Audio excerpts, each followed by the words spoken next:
Okay, we're back now for part two of this interview with Dr. Matthieu Villatte. And thank you for staying with us. Hmm. And you forgot your mug earlier, But I so have this it is now.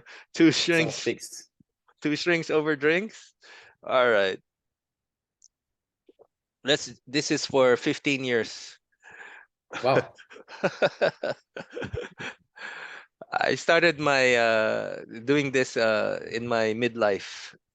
So I'm close to 60 now. Okay. So I'm getting up there, and thank you for allowing me this opportunity and this privilege to have you as my guest again. All You're right. welcome, and thank you for inviting me. Yes, it's always enlightening to chat with you. All right. Okay. Someday we're gonna meet and we're gonna spend the whole day doing this. That would be nice. At the terrace, with coffees or whatever. In person would uh, be nice. we can go sit outside Costco and drink, have a hot dog, and watch the pigeons. Why not? Sounds like an interesting experience. I love that. Yeah, yeah, I like that too. Well, the image is very cool. Yeah. All right. Anyway, okay. So let's go back to now. This is a little bit of something that I do right now. I'm currently the chair of the DEI Hmm. SIG. I That's heard that. Diversity, Equity, Inclusion, No. Special Interest Group of the ACBS, which is the Hmm. Association for Contextual Behavioral Science. All right. Yes. Now, Yes. it would be a big sin for me not to mention this in our interview. And Yeah. I'm really passionate about inclusivity. And I actually have a dream, like just like John Lennon sang. Mm-hmm. Mm-hmm. Mm-hmm. Imagine there's no country. Imagine there's no religion. What Mm-hmm. else? That we're just one big happy family as Mm-hmm. a one Mm-hmm. human race. Mm-hmm. So that's really what inspired me to join this group, and Okay. I thank Jacob for inviting me to the group, and it's an honor and privilege to be chairperson. And I often think about how our society or the system we have, like in education, we give people grades, we give, when watch, when I read Skinner or I listen to his Mm-hmm. audiobook, he believes in society where there's no recognition. It's like, Mm. it's like we just do what we do, Yeah. you know. So he said, that sounds like a strange idea, but sounds Mm. appealing to me, that we're Mm. all Mm. equal. We're not here Mm. for competition. We're here for cooperation, something like that. Mm. Mm. And employment opportunities, many opportunities. In my country at least, the stratification is not more about race. It's more about, oh, what school did you go to? Mm. Did Mm. you go to this? We have our version of the Ivy League, Yeah. so Yeah. Okay. uh, by law, it's very influenced by certain faith groups, right? Mm-hmm. So like we don't have in our country, we don't have divorce, or we don't have same-sex marriage. So, how do you explain that in terms of like religion? It's a big deal here. How do you Mm-hmm. like, for instance, if you were a speaker or like somebody who invented something or discovered something that was very important in Mm-hmm. terms of our field, psychology, for Yeah. instance, Yeah. Yeah. one of the biggest, like the wisdom sciences, something like that, Mm-hmm.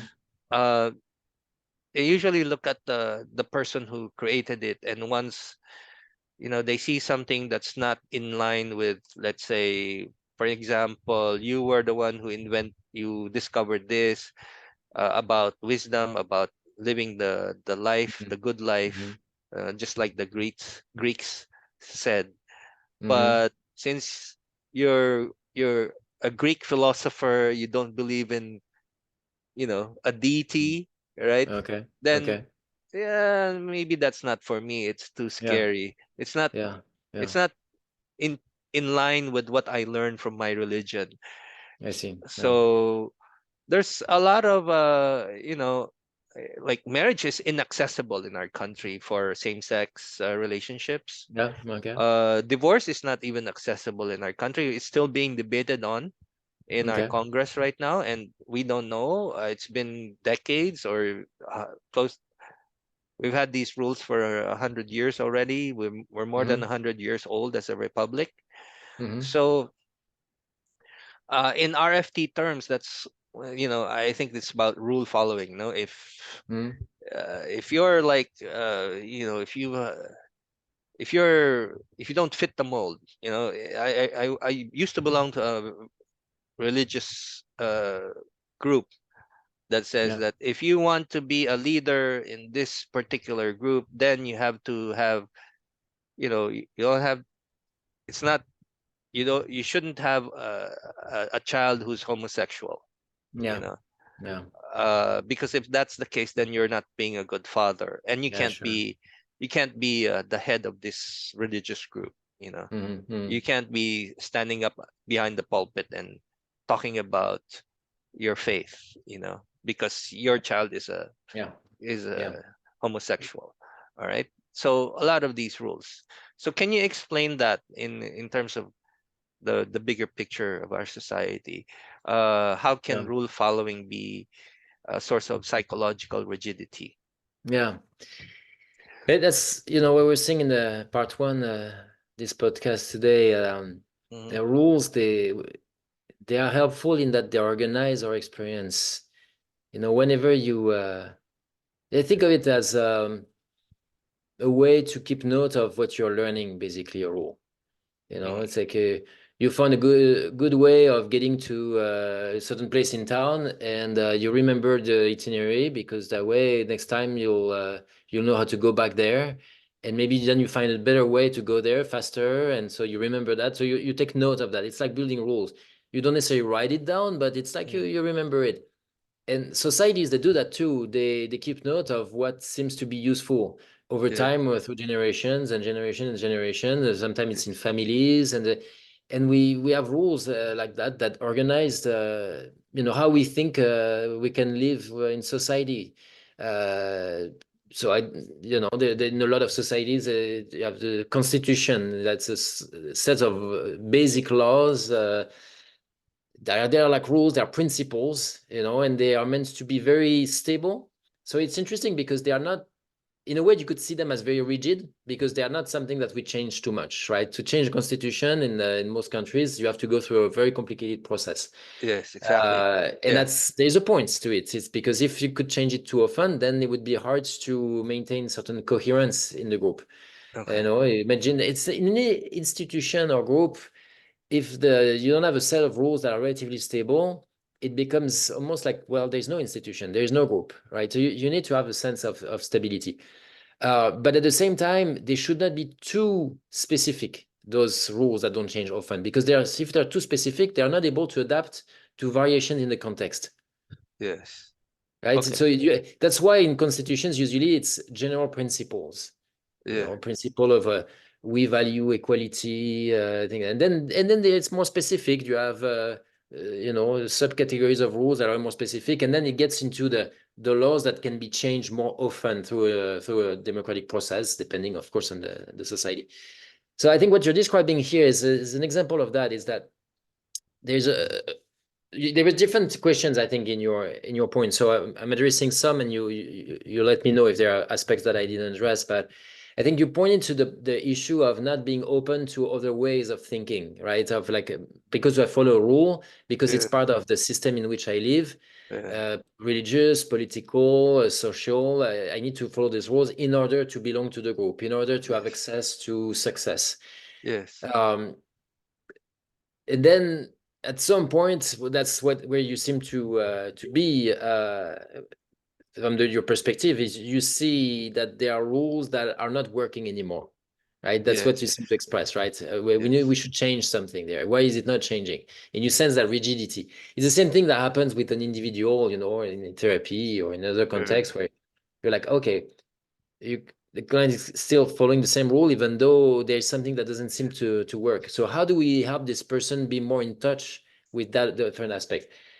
Well, when you talk about society, it's complicated because it's not just one person, it's a group of people, and there's Yeah. often a whole history behind. And the idea of changing the rule has a lot of implication. Yes. What does that mean about us, about our identity, about our traditions? Uh, so it's for the same reason that it's good because it brings stability. It also leads to a certain rigidity. Um, Mm. the approach to it, I think, in the end, it's always the trying to develop awareness of experience, and I think that's what happens in societies too. You have groups of people who will start to say, hey, it's not fair. We want also to live equally like other people. Yeah. Uh, we're homosexuals, but we want to be able to marry, also to get married. Or we want to have divorce like in other countries because we Yes. think so. It's a way that your experience, in a way, at the society level, is telling you, hey, I think you're missing something. Yeah. Your principle is not working. But then there Yeah. is resistance to that too, because it's like, no, no, I don't think it's true. I think you're wrong. I think the rule is still true. You're wrong. There's Yeah. always the dynamic. Remember what I said in the first part, that with language we can transform everything, right? It's a constant Mm. process of transformation. So the rule itself can transform your experience. As long as you're following the rule, you also select what you want to see or not see, right? Okay. It's like, when I saying, oh, you found a good itinerary to go to a particular place in town, and then Yeah. someone says, hey, there's a better way, it's faster, I know it well. No, no, no, I know my way, it's best. Yeah. And you don't see it, and maybe even you try it the other way, but then you're like, Yeah. yeah, no, it's not as good. It's part of what happens is that when we follow rules, those principles, they're not arbitrary, they're often based on experience, but then we tend to select, not necessarily intentionally, but we select what we see, and it contributes to maintaining the same views.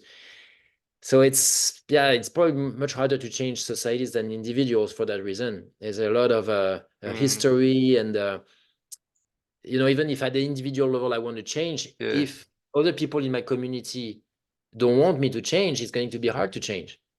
Like, have you ever had that experience with working with a client who is moving toward change, but the problem is their change interferes Yeah. with some traditions and norms in their environment.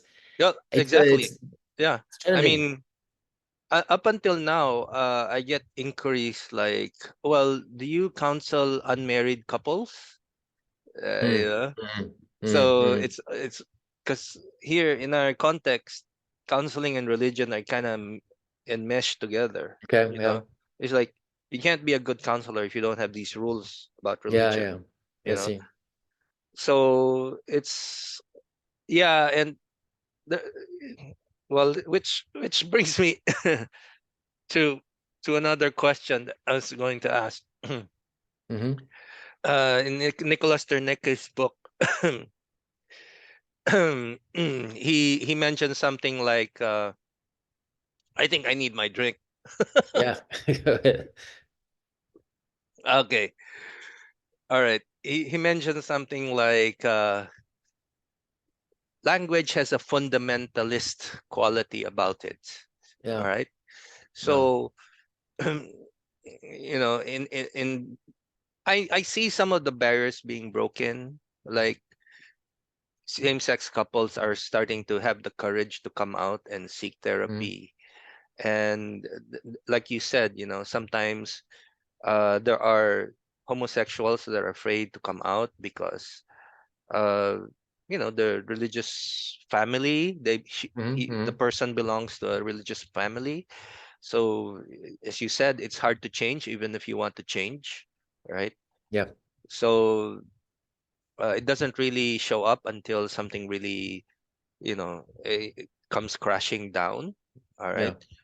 So what does Dr. Terneke mean when he says that language has a fundamentalist quality about it? Mm, Like, uh, you know, uh, good you mentioned. I always one of my favorite quotes from that I got from the US is the inalienable rights that we have, Mm, and mm, mm. the right to life, liberty, and the pursuit of happiness, Yeah, you know. yeah. So, and I think being a part of the DEI or the diversity equity, we pay a lot of lip service to it, but Mhm. the change comes really, really slowly. Yeah. And I'm happy that the US is one of the places where this is starting to be commonplace, that Mhm, it's mhm. something that uh, we want society to move towards.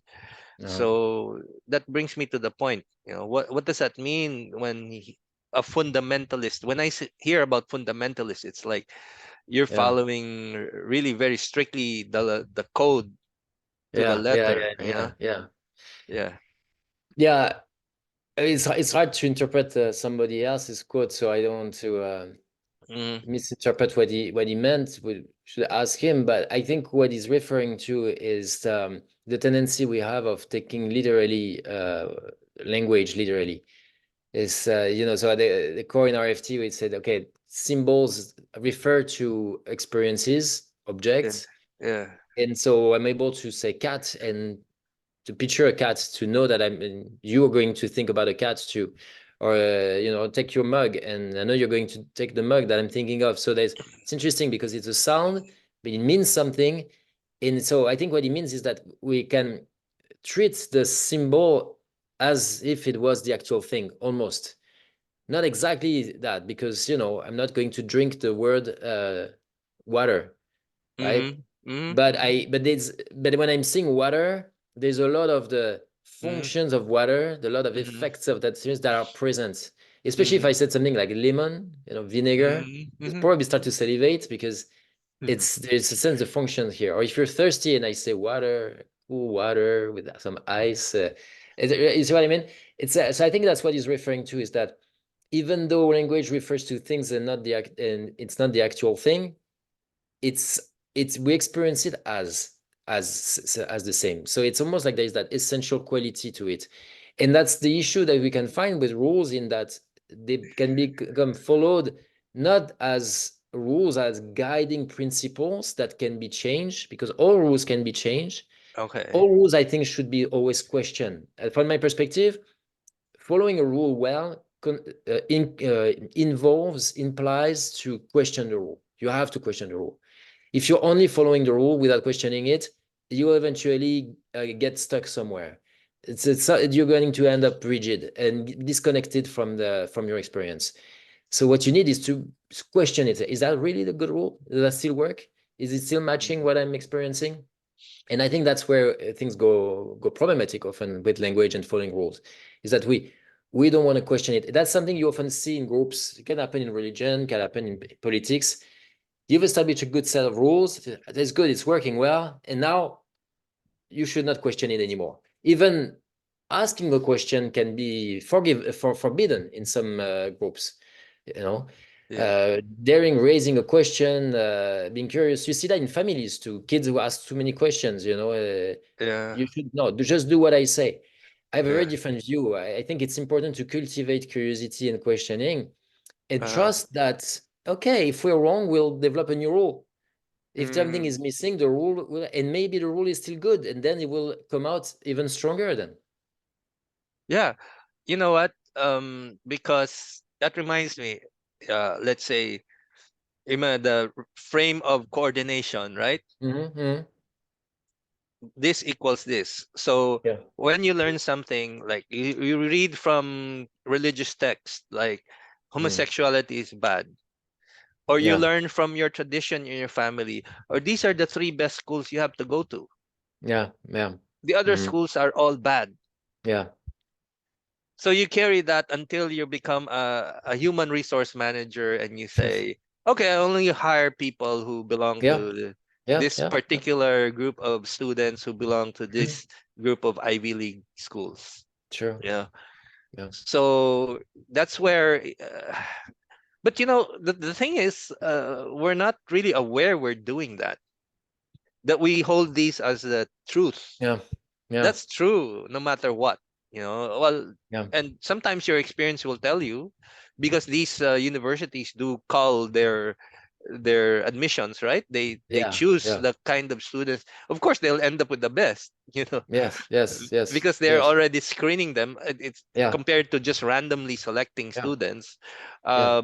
So it's a combination of two things. And and sometimes, in the 1980s, when AIDS was an epidemic, you Hmm. know well, okay, now your experience is telling you that homosexuality is really bad, you know Yeah. Yeah. so it's kind of like something that's kind of builds up on its own without people being aware of it. So I There's a think. lot of rules that we follow without realizing that we're following rules. That's what so we often call implicit rules. It Mhm. was in the second role play we did. It's like I was doing what my parents suggested. Although I was kind of aware a little bit of that, but at some point I realized, you know what?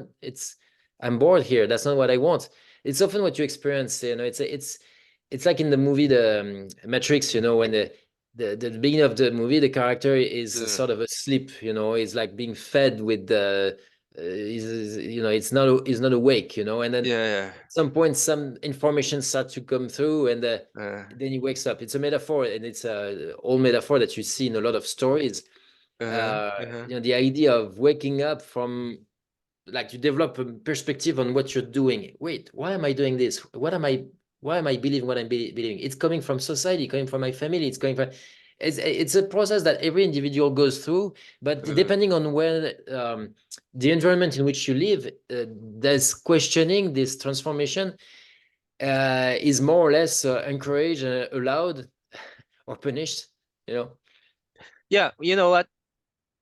That's the thing. I don't know if you do this, but based on our role play earlier, you never mentioned anything about rules, Yeah, So no. I don't know if is it one way of developing that awareness that people are, because the book Mastering the Clinical Conversation that you wrote with Dr. Hayes, Mm. And there's a Jennifer Villatte too. Yeah. Mm. Jennifer, sorry, Mm. yeah, is she your wife or no? She was. All right, okay, Yeah. all right. So one of the, you have this like a cheat code on how to do therapy, I, I don't uh know, maybe. it's like, okay, you suggest some questions that you can ask, and one Yeah. of them is, oh, is that rule for you to follow or for this other person to Yeah. Yeah. follow? Yeah. Yeah. Yeah. uh so if we just go with this thought, or if we just go with this rule, what does Yeah. that suggest you do? And and so when I read that, I said, okay, isn't that like planting the seed on somebody's consciousness that, Yeah. oh, you're actually following a rule. Yeah. And in my own personal life, I realized that, oh, when I argue with someone, like the food is late when I go to a restaurant, okay, Mm. I'm following a rule. And now Mm-hmm. I'm Mm-hmm. angry and I'm pissed off and Yeah. I kind of like Yeah. uh you know uh burst out in anger or something, Mm-hmm. or say Mm-hmm. something sarcastic to the waiter or waitresses. So I said, yeah, this is kind of helpful knowing that I'm following a rule. Yeah. Yeah. So It's about, I think it's a core of really the process of growth, really, in psychology. I think all psychotherapy approaches have at the core, and I think it's Niklas Tornicki who said that, um, they have at the core, it's becoming aware of your own behavior, your own responding, and that includes the rules that you're following. All psychotherapy approaches, psychodynamic, behavioral, cognitive, and all. You help the person be more aware of what they're thinking, why they do what they do. They might have different theories behind that, but yeah, I think it's that's how people become more autonomous, and like the client we were playing was saying, it becoming being me. I'm me because I realize that I'm following those rules, and it's not necessarily that I'm going to reject the rules, because in the end there will always be rules, but I can really own them. It's like, okay, I didn't. This rule works for me. I want to follow that rule because it works. And maybe I'll change the rule even at some points if it doesn't work anymore. So it's more about the process of realizing you're following rules and choosing which one work for you and how you want to respond to it. All that together is that the process we try to develop.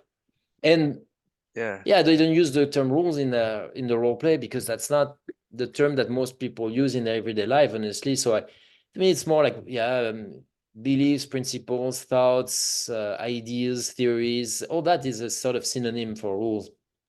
Yeah. Well, I don't know, but I think you know, this is something really new to me. I know I'm really late for the party because Sometimes I it's was good never. to be late. You know this thing. I was late to the party too. You're always late to the party to a party that's been going on. You know, Well, some others would it's an be. ongoing party, and people come and leave. You know, so it's uh it's your turn to bring something to the party. Yeah. Well, that book really helped me a lot, especially with the that little cheat code that, it's Mm, yeah. uh I remember Jacob. I don't know if you know Jacob Martinez. He said, Yes, of course. Yeah. someday it's going to be AI doing what we do. So Yeah.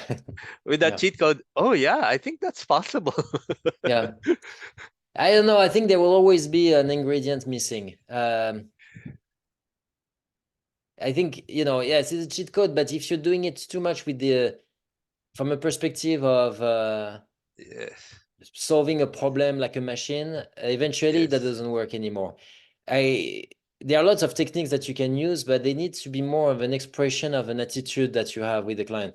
So an Yes. attitude of curiosity, caring about Do the client's autonomy, and then okay, how could I do that? How could I help the client develop that autonomy? do you yourself avoid using that word rules? You're following a rule or something. I don't avoid any words particularly or term. I'm a very I don't know if we could say a libertarian about language. Maybe Okay. it's I don't know if the term is right because it's politically connoted, especially here in the US. But Yes. it's more like okay, I try So not to have that fundamentalist approach to language, right? okay. Because I think what Niklas is saying is not that it should be like that, but that there is that tendency to treat language in a rigid way. So I'm trying to say, Yes. okay, a word means something, but in a different context, it could mean something else. So I'm trying to Yes. stay pragmatic with that. And if the term rules evokes a certain meaning and it's not what I'm trying to convey, then I use another term. It's fine. All right. Well, thank you for mentioning. It's a good segue to my next question. The Okay. word pragmatic. All Oh right. yeah. So I don't know. Maybe it's me. Maybe it's the way I was trained. Maybe it's a personal story for me. It could be true for a lot of people. I haven't gone to the doctorate level. I don't think I want to be a doctor someday, but in terms of my masteral level of studies, we never really deal with philosophy, the Mhm. philosophy of Okay. science. All right. Well, that's my first question. Okay. How important is philosophy of science to our work? All right. Yeah. Because uh, I kind of have this impression that if you don't have a certain philosophy, you'll end up like being eclectic in your approach, kind of like Hmm. you, taking this from one Yeah. theory and this theory, but really confusing your client, not knowing what direction you're headed, because Yeah. some of the approaches could be fused to language, very fused to Hmm. language, like thoughts, and we're more about distancing Yeah. from thoughts, so so that's one question, and the other question is, I heard this in an interview with Stephen Hayes. All these fancy philosophical terms like Mm. CBS. I don't know if it's CBS or contextual behavioral science. Is Hmm. epistemological, not ontological, Hmm. monistic, not dualistic. Hmm. Uh, uh, so if you can elaborate more on, let's go with the first question first. Is Okay. it important for a therapist to have a certain philosophy, a certain worldview of, like, when I started off being trained in psychodynamic, and it's a Hmm. very kind of like a dark take on human behavior. It's like oh, you're doing this because you have this drive or this Mm-hmm. violent side of Mm-hmm. you. So Mm-hmm. Mm-hmm. it's almost like in religion, it's Augustinian, it's like depraved human tendencies, total Mm-hmm. Mm-hmm. depravity. That's what we call Mm-hmm. it in religious language. So that's a Yeah. worldview.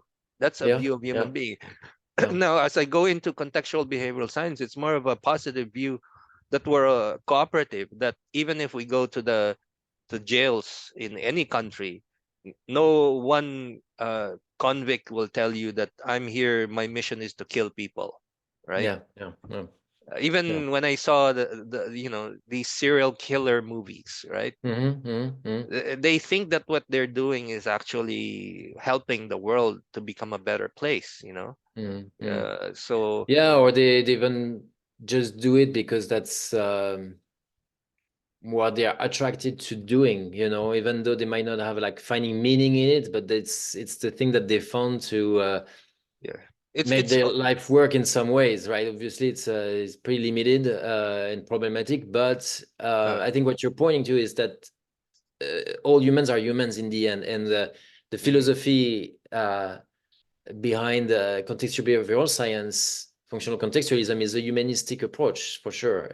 yeah, You try to understand why people behave the way they behave, and that mm, understanding is not judgmental. It's because the more you understand, the more you contextualize, the less mm, you judge, the more you think, okay, yeah, I suppose there mm, are circumstances that leads to this behavior. There's a history that leads to this behavior. That doesn't mean you're going to just let it happen.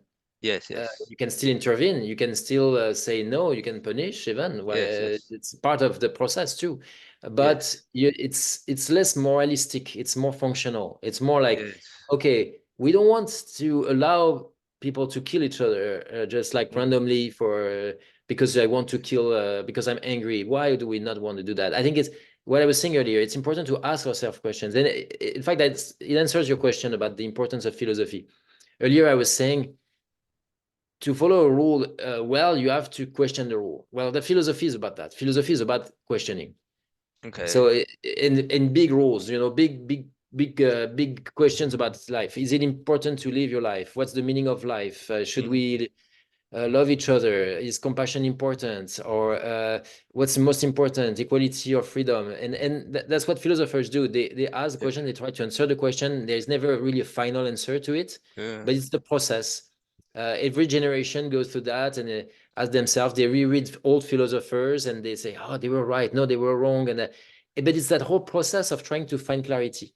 I think therapists need it because even if you don't think that you care about philosophy, you're still doing it in some ways.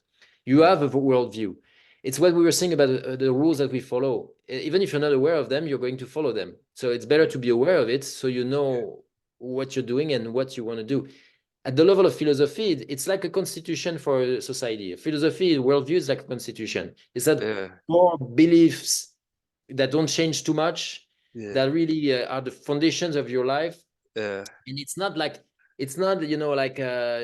what do I want to eat tonight, or what's the best way to prepare that favorite recipe. That can change, although sometimes we're rigid about that too, but it's more yes, changeable. But when we get to the level of philosophy, it's more like do I recognize all humans as humans, or do I make categories of humans? For me, that's a clear principle. I'm not saying that it's easy for me to empathize with everybody, but I will never make a stance where I would say, no, there are some people who are not worthy of empathy. yeah, Uh, that I might struggle to empathize with some people, it's possible, but I will not say they don't deserve my empathy and I won't empathize with them. It's a philosophical principle. yeah, And I could still question it. In fact, again, that's part of how I reinforce it. For yeah, a therapist, I would say it's really important to have clarity with your own philosophy and have an understanding of the philosophy of the client, mm, okay, the all right. worldview, the way they're thinking about big things in their lives. Yeah, yeah. Well, I really feel that now that I'm doing CBS, because before I used to look at my clients with suspicion. Oh, you're doing this Okay. because you have this certain, you know, Mm. death instinct or whatever, stuff I like see. that. Okay. Yeah. Yeah. So, well, can you explain to myself and the audience out here, what do we mean by it's epistemological rather than ontological? Mm. That CBS is like that, and it's not monistic. It's not dualistic. It's monistic. Yeah. What do those fancy terms mean?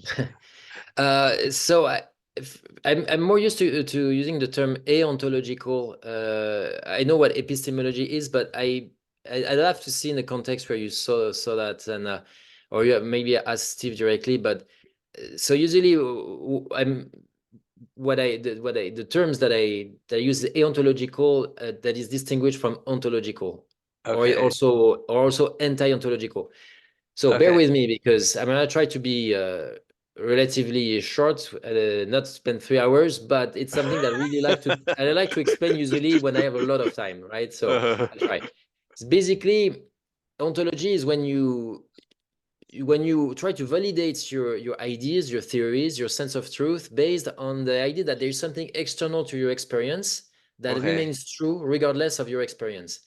So that it's like, oh, Okay. it's not just what I think, what I believe, my experience is that it's true regardless of what I think, right? Okay. And so Okay. that's pretty common in science, where Uh, scientists tend to think that they are discovering a truth that exists. It's not based on their perception, it's there, it exists, and we are there to yes. find it. And I think a lot of people, even in humans, are like that too. They tend to think that there is a truth outside of experience, that's the actual truth, and that's not questionable, but we are biased, and we have a perception of that truth that's maybe limited, transformed, Yes. but that's what we're trying to find. An anti-ontological stance is to say, no, there is no truth outside of experience. Uh, There's nothing outside.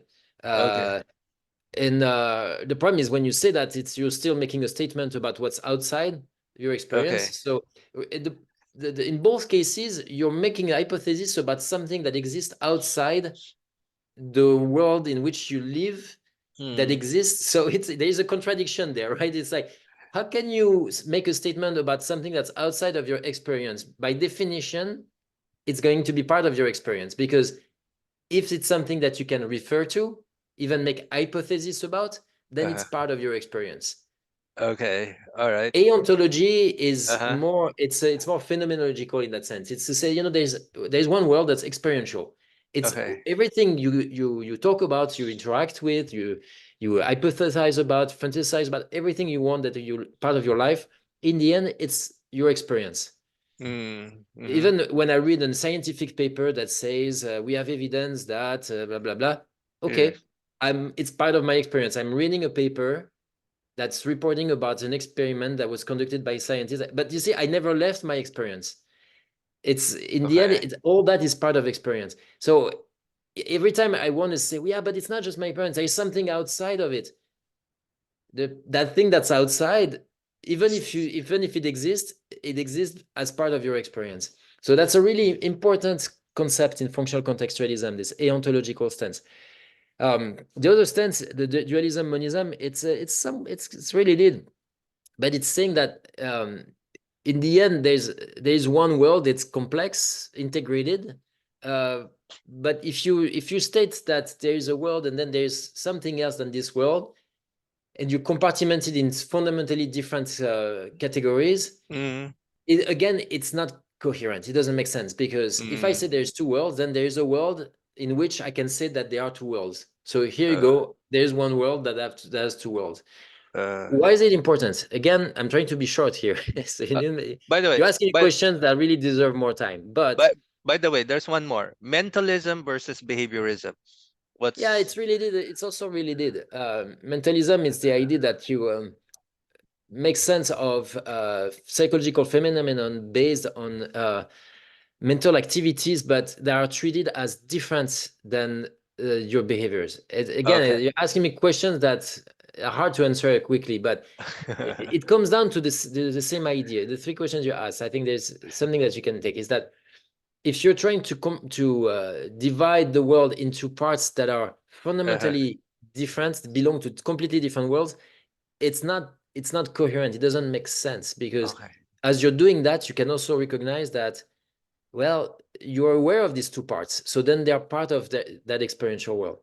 Mm, Uh, in practice, again, it's not easy to make the connection quickly with the practice, but to me, it shows up in that I approach everything that my clients experience, mm, not necessarily exactly the same way. Like, for example, if a client talks about a dream, they say, uh, last night I dreamed about something, and yeah. well, some would say that's not reality, right? There's a dream Mm, and then there's reality. Well, I would say it's a bit different than that. Both are experiences. You have the okay. experiences when you're awake, and you have experiences when you're dreaming. Yes. And what I'm interested in is how those two behaviors, right, being Uh, thinking, awake, dreaming, it's two different behaviors. But how do they impact the client? How do they mm, respond to that? How is it? How do we bring a sense of coherence with all these experiences? That's mm, the sense of monism too. Is to how do we how do we build a coherent, holistic worldview uh, or a view of life where yes. my dreams, my regrets, my fears, my imagination, what you're saying, what I'm saying, all that can be part of a unified world. Not unified in that everything is the same, but in the sense of everything is integrated. All right. Okay. You know what? I have a very interesting follow-up question to that, but just by hearing you, it sounds kind of scary if you're coming from a religious background. So, because in religion, there's actually two worlds, right? There's heaven and there's the earth, you know?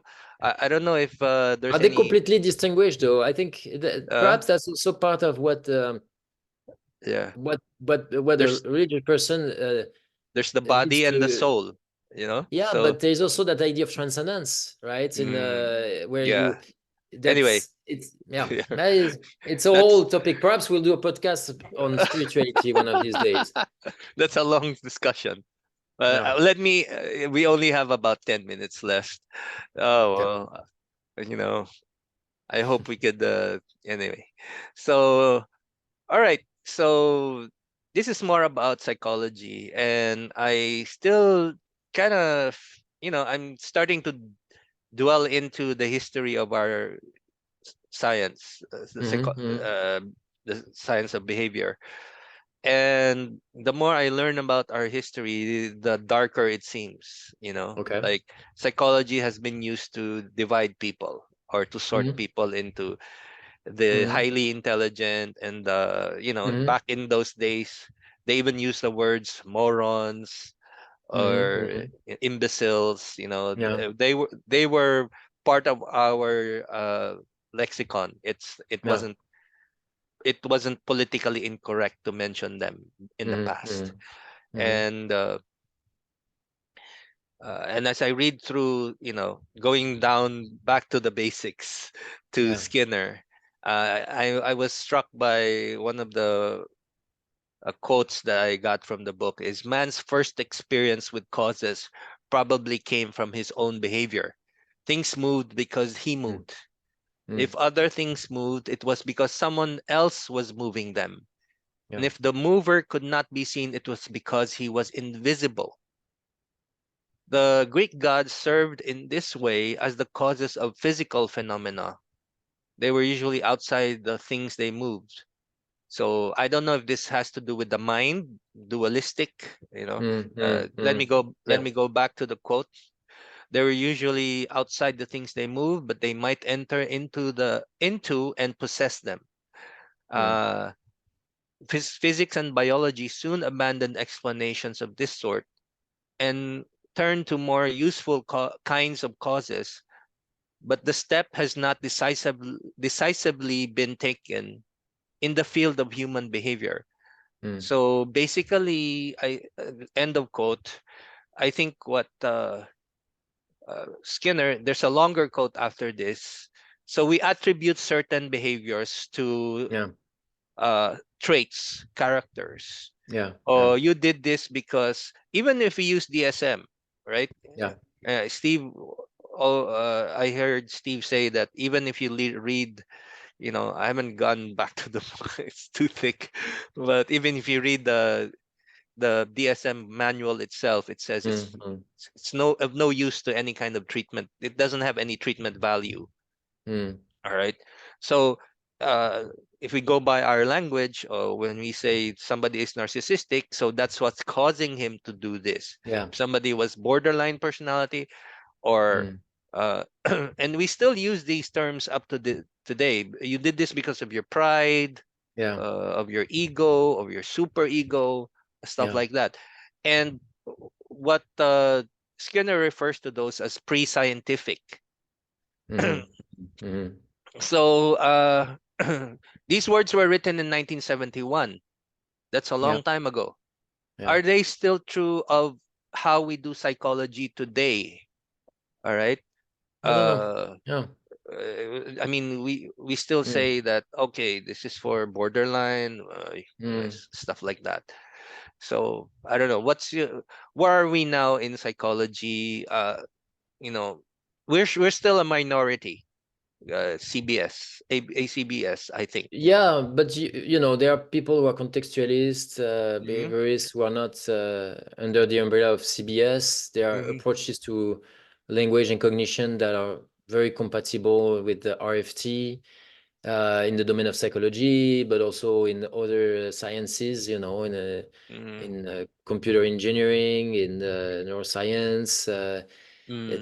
It's part of what's been happening over the past couple of decades with internet. Information circulates much more, and so there is Yes. also more interconnection of disciplines. And I think progressively we're starting to realize that you're one way of thinking that's so incredible and special.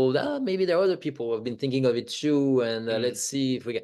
So I don't know if it's necessarily minority. I think the contextual thinking has been on the rise, I would say, over the past, Mm-hmm. Mm-hmm. I'm going to say decade, probably a little more. I feel Yeah. like it's a very common term now, used a lot, probably perhaps overused, or, like everything, when it becomes a big thing, then it starts to lose its meaning and its specifics, and then eventually we'll build something else. It's like mindfulness becomes Yeah. such a big thing in the Western cultures that at some point you don't know. Um, but this idea of what in the quote of Skinner, providing explanations of behaviors through constructs, right? That's what he's saying. It's we observe behaviors and then we develop a concept. It's a typical what we do with personalities or traits. Say, okay, I watch this person, they don't speak much, they don't smile much, Introvert. they're introvert, right? Okay, Yes. that's it. Yes. That's that thing. And now I can start to predict and explain what's going to happen with that. I don't think we'll ever stop doing that because I think it's part of Uh-huh. language. Is that we conceptualize, we categorize, we organize. That's the same Yes. thing with rules. But like I said, with rules, the problem is not that we build rules and we follow rules. Is if we follow them in a way that's too rigid, without questioning the rule, without letting the rule transform based on your experience. So it's the same thing with the construct. It's not so much a construct, but what do you want to do with it? I don't know if the DSM is useless. It might be a bit overstated. I think. It's perhaps too much of a big deal comparing to what you can do with it, but I don't Yeah. know if it's necessary. I would not necessarily reject it completely. I think No. if it's not What? that, it's going. Uh, It could be this. It could be that. We always need some sort of way of organizing yeah. Yeah. our experiences. You work with clients, you will always end up building some sort of system of Yes. organization. Yes. Yes. The problem, that's what Steve says usually, is that problem with DSM is that it points to constructs that tend to be too fixed. Like, okay, you have that, that you have that disease, that Yes. illness. But the Yes. problem is, then it doesn't really tell you what to do with it. It's really Exactly. more of a label thing. Yes. Uh, Yes. But the DSM was meant to, for that reason, as far as I know, it's that it was meant to be not linked to any particular psychological theory, so that Uh-huh. everybody could use it. You have to Uh-huh. be careful with wanting to do things that's going to be useful to everybody because that can end up being useless. It's like Yes. everything, Yes. Uh, Yes. Yes. and perhaps that's what happened with the DSM, Yeah. trying Yeah. to build a system that was pretty neutral, Yes. objective, but then Yes. as a result, it also is not very functional. You're Yes. not really Yes. linked to. It's not really linked to a philosophy. Or There is a treatment. philosophy behind it, but it's not really intentional. It seems. Yeah. Um, so the going back to Skinner, Skinner was functionalist, right? It's behaviorist. He wanted to build. It was not even really into building theories at all. But the idea is that we gather the data and we develop knowledge based on the data, and we're gathering in a way that's going to be useful, right? There's always this idea, you mentioning pragmatism earlier. It's always Mm, been a strong part of behaviorism, is to say, okay, we're developing theories that are going to be useful. yeah. If the theory is true, if it's useful, and we're going to let it change as it shows its utility or not. Like a rule, like I was saying, how we develop rules and follow rules. Um, so yeah, it's really mostly this idea that you're pointing here, and those constructs like trait personalities, I use them to the extent that they are useful. And Yeah. usually they are useful mostly as a way of seeing patterns of behaviors, like Mm-hmm. introverts. Okay. Yeah. You say, okay, I have this friend who's very introvert. Okay, now you're starting to picture certain behaviors, that you're likely Yes. to Yes. see. Now, the risk is that you might start to transform your experience, right? Now Yeah. you're Yeah. seeing only what corresponds to introvert, and you're Yeah. starting to predict certain things based on that. So there's a problem here. But the benefit is there is a certain predictability and organization where you say, okay, I see. Um, there is this coming with that and that. And I think, um, again, it's my ontological stance is that I'm not presuming that there is a reality or there's no reality outside of experience. I'm saying that I'm experiencing that some people seems to be more wanting to have social interactions and really thrive when they have a lot of stimulations, and there are others who seem to want less of that. Is it useful to call them introvert, extrovert, or maybe a mix of that? It depends. I feel like it can be a way of orienting to a phenomenon as long as you're not too So attached to that, so so let me go back to, well, maybe it kind of got left out of the conversation. Yeah. Are we moving towards something more scientific now, or are we still into, in terms of the way we do psychology, are we Mm, still into these, well, you did this because you had an ego or a mm, super mm. ego or whatever. You mean in So society in general? You mean I in the sort of general mean, public, or you mean or you mean in psychology psychology, speaking? yeah. Of, I think if you look at the trend, uh, yeah, I think it's hard to argue that it's not more scientific. uh There's, is it still the true the BF's in that was written in 1971, so is that observation it's a good still true question. now? It's a good question. I'm trying to think what you would say. Mm. Um, Do we still Perhaps, but attribute certain uh, behaviors to, well, he did this because he's a yeah. dictator, or he's a leftist, or he's a rightist, or I whatever? think in the lay audience, an everyday, Yes. yeah, perhaps that hasn't changed that much. Yeah. But among the experts, Yeah. maybe it's more scientific in general. At least Uh-huh. from since 71, yeah, I would say probably. Uh-huh. It's Okay. I don't know how we would quantify that. Yeah. It's uh, it cannot be just based on number of publications and all. It would be more like Uh-huh. if you could interview Or maybe the the things experts and we see online or something, the yeah. people, Well, the things that consumers get yeah, from online sources. yeah. Is there still a lot of this pre-scientific, quote unquote? Yeah, it's a good question, and honestly, I can only answer from my personal perspective, what I'm catching Yeah. as I'm, watching videos on YouTube, reading articles and things, and my impression. It's hard to answer your question because 20 years ago, when I was still a student, I feel Yeah. like I would be very activated every time I would see a non-scientific explanation of behaviors, or every time I would catch something that would bother me a lot, so I would see them a lot. And I don't feel like I'm seeing that very much, but it could Oh be yeah. because I'm not as bothered by it anymore.